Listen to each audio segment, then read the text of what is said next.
We have manufactured problems that are having a massive impact on us as consumers, and we have to put an end to that shit too. Sure. It's like, I'm painting with a broad stroke, but I want you to kind of fill in that gap. So there's an old saying called bootleggers and Baptists. Have you ever heard of that before?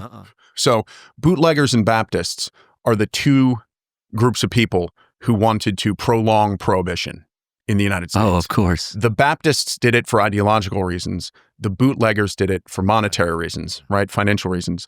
So bootleggers and Baptists don't have a whole heck of a lot in common other than the fact that they both want alcohol to be illegal.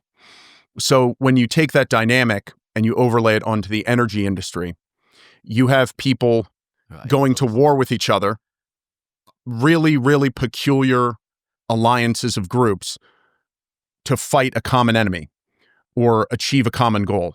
A good example of that is some years ago, there was a campaign called Beyond Coal that I believe was the Sierra Club. And the Beyond Coal campaign was funded in large part by natural gas, by the fracking industry. Okay. So that doesn't make one better or worse. It just means that, you're funding an environmental organization, right, to block a certain type of generation. It's just an opposition. Right. We're hiring these environmentalists to go shut down the competition. And a lot of these groups actually run a protection racket where they will actually go to people and say, hey, we'd love to come on and support your project and talk about how great it is for the environment, And if you're smart, depending on who they are, you say, sure, we'll make a donation, what can we do for you?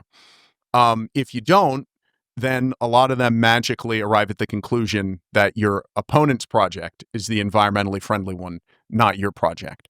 So astroturfing is basically high-level information warfare and psychological operations at the mass scale. It manifests itself in scaring people about nuclear